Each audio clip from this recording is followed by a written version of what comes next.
Is renting or owning better financially? It truly depends on your financial situation. Today I'm going to discuss the pros and cons of owning a home versus renting. If you use this information, you will be well on your way to living a financially fit life. Welcome back everyone to Financially Fit with Katie. I'm Katie MacDonald, certified financial planner and owner of MacDonald Wealth Management. I am dedicated to being your anchor for a financially fit life. Please do not forget to subscribe, that way you will be notified when new content has been uploaded. Now let's jump into today's topic on renting versus owning.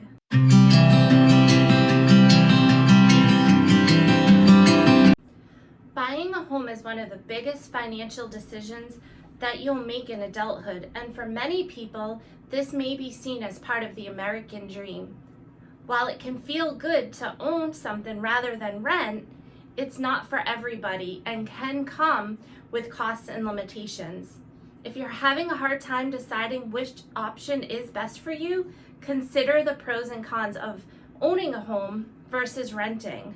So first, let's take a look at some of the advantages of home ownership. So owning a home is a hefty goal for many people, but it can come with several important advantages. So first, it's a long-term investment. It's important to think long-term during the home buying process. As a general rule of thumb, people are encouraged to purchase a home if you plan on staying there for 5 years or longer, as this gives your property time to grow in value. Plan on maintaining or improving the condition of your property, as this is what makes for a good long-term investment. So next, building equity. Equity is the difference in the value of your home versus what you owe on it. So every time you put a payment towards your mortgage, your home equity grows. Equity is important to have as it can help you build wealth over time.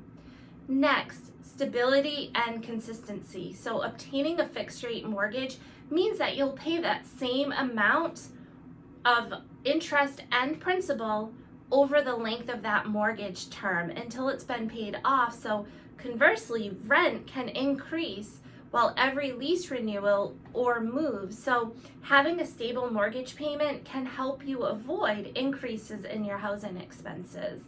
Now let's take a look at some of the disadvantage of home ownership. So the first and probably the most notable would be the upfront cost. So this is often what might be kind of that barrier for entry for individuals who would like to own a home. So closing costs on a mortgage generally run between 2 and 5% of the purchase price. So depending on the price of the home, this can be a significant amount of money. So some of the closing costs that you can expect to see are property taxes, your mortgage insurance, if less than 20% of the down payment is made, your home inspection, first year insurance premiums, title search, title insurance. So while a down payment is important, it's not the only cash that you'll need up front in order to purchase a home. So think about if you're purchasing a $300,000 home, your closing costs could range anywhere between $6,000 and $15,000.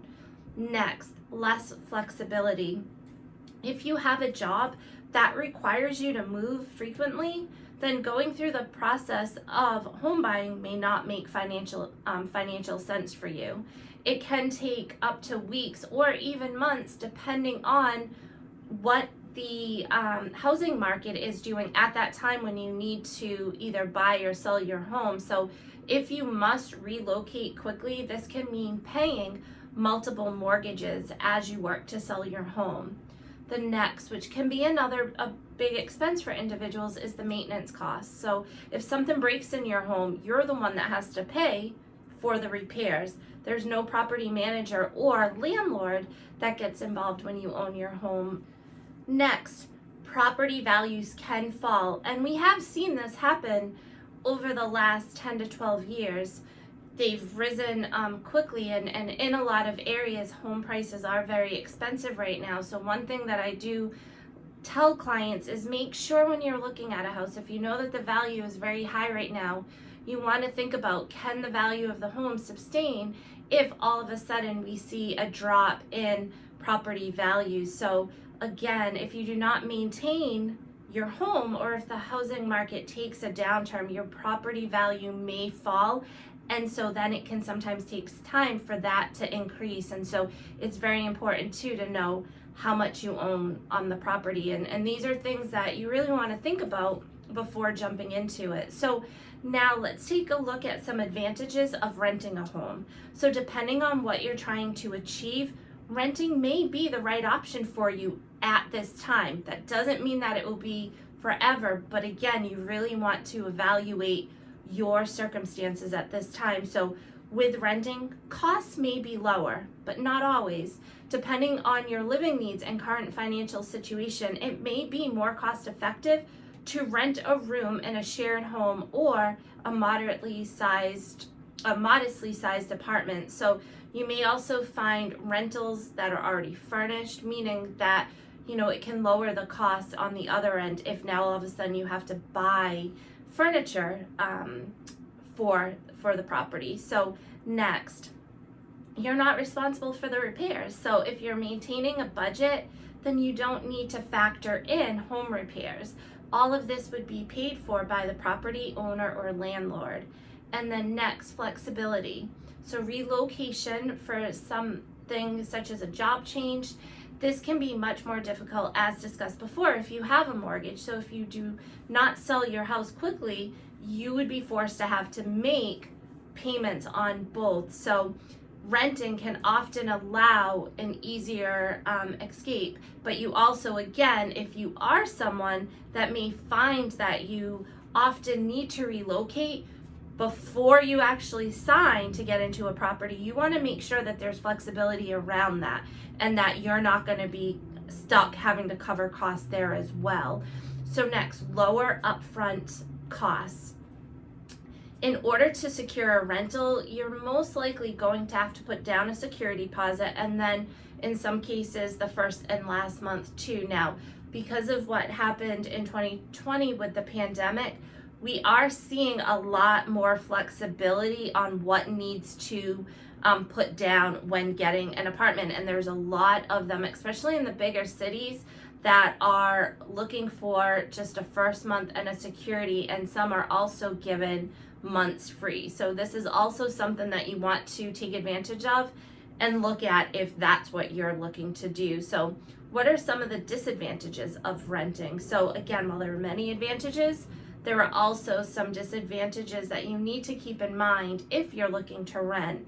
So the first one, no renovations or alterations. So if you're looking to make updates or improvements within your rental property, you absolutely want to make sure with your landlord or the property manager that you're allowed to do that, because if not, when you go to move out, that can cause a huge problem and you may end up having to come up with other costs. So you really, you're not probably going to be looking to do any of those types of alterations or renovations. Another big one is your rent may increase. So if you've been budgeting and factoring in a certain amount of rent each month, and then all of a sudden you find out with the new lease or the next year that all of a sudden your rent is going up, well, that could cause a problem within your overall budget. So that's something that you really want to be on the lookout for, and then find out too, if you're going into a more of a building with a property management, maybe ask about when was the last time they raised the rent, or how often do they do that. Sometimes it's just asking some of those questions and making sure that you fully understand what you're signing and going into can help you in the future, especially if it ends up being a larger increase. And then this goes along with the advantages kind of owning a home with the credit scores.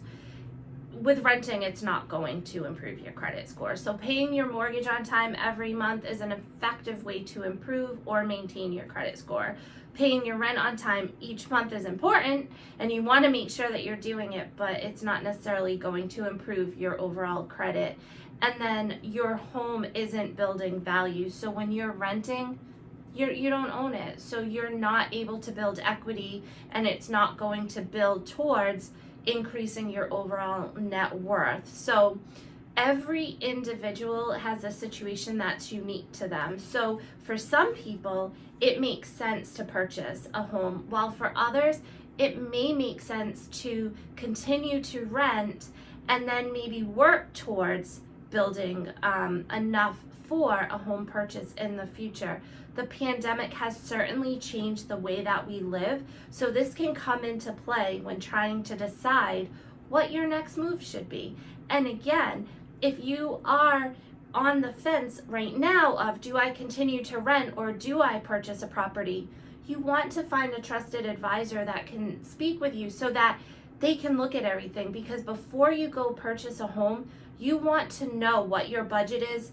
You want to make sure that all of the money you have set aside isn't going towards the down payment and closing costs, and now you don't have any money if something happens when you get into that house. You want to make sure that you have a firm foundation built that can cover you, because we all know life happens and there are some things that you just can't plan for. So you need to make sure that you have those resources set aside, and an advisor can work with you and make you comfortable and feel very confident that when you sign the dotted line and you close on that property, that it is going to be for your best, for your financial future. So if you have any questions, please feel free to reach out to me. My contact information is listed in the description box below. And until next time, everyone, stay safe, be well, bye.